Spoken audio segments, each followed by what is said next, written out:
Our nights often look like this. We would eat dinner and unwind by watching a TV show or movie. I still love a movie night, but more often than not, we find ourselves wasting time scrolling in search of something good to watch, only to end up settling on something mediocre just to pass the time. When we started resorting to watching anything to pass the time, we knew it was time to start adding other things to our rotation of nighttime activities so we don't rely on TV all the time.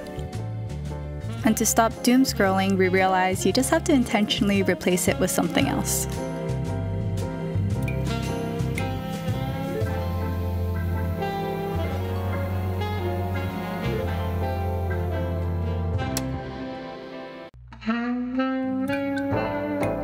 Let's start with an obvious one. I feel like when I was a kid, we were always playing games. Whether it's just part of growing up or all the streaming services available to us, I do think we lost the art of play. Choose. One nighttime activity that we started doing is just playing cards. It's like the most simplest thing, but we realized when was the last time we played cards? High school, or maybe I'm pretty sure we played in college or something, like drinking game card games, but not just sitting around and playing cards. So we were like, do you remember how to play Killer? And we started playing that, and it kind of just expanded to just trying out different games. But it's very simple, low stress, but different from just sitting in front of the TV. Lately, he's been teaching me how to play Chinese chess. I'm still learning. And there's so many more games you could play. Card games, board games, conversation games.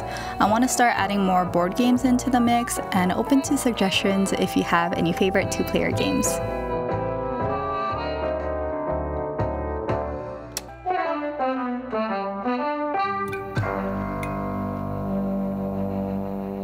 This is my current favorite activity that we do together. I put together a list of journal prompts to do some shadow work.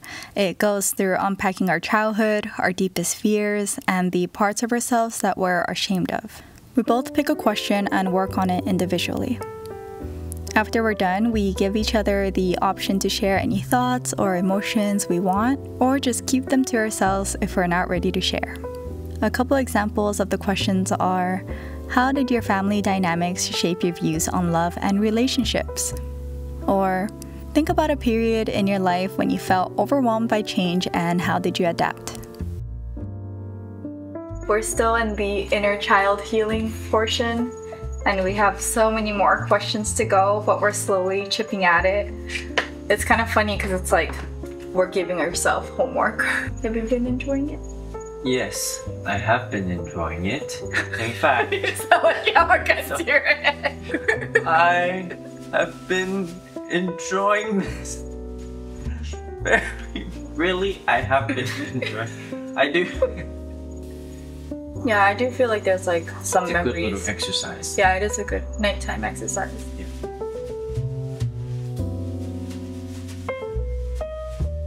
I'll leave a list of some prompts below in case you want to check them out too. I thought we had both shared all our childhood stories already, but I was surprised at how old memories that I tucked away were triggered and brought to the surface. It's a great way to understand yourself and your partner on a deeper level.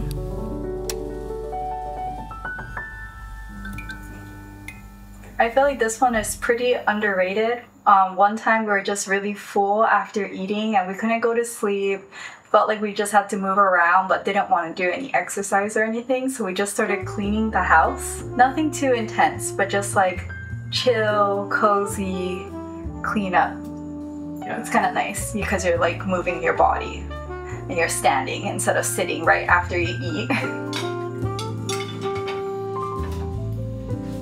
Like I said, it doesn't have to be intense cleaning, but tidying up the kitchen or doing some light vacuuming can be very relaxing.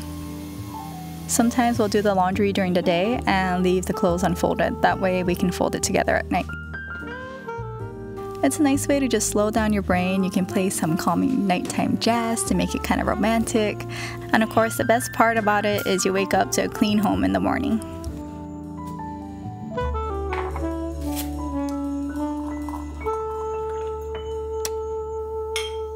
Self-care is always fun to do at night. Honestly, if I'm doing any face masks, I just keep them on while we're playing cards. A great way to care for each other is by giving each other a massage. It doesn't have to be complicated. We have this massage gun, and since we surf and work out, these help us loosen up our muscles before we sleep.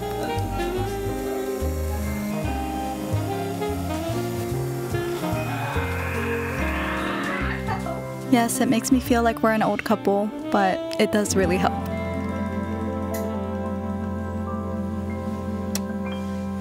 Now some honorable mentions. A few other things I saw online are taking turns reading to each other. We've done this a couple times, but my voice starts to feel strained. I might start adding it into the rotation. I think we just have to find a good fiction book that we both love. The bedtime story vibe definitely gets you sleepy pretty quick, so a perfect way to unwind. An evening walk. My parents used to do this, and when I was in Japan, my dad and I would walk around at night to a convenience store or to find a vending machine for a little cold drink.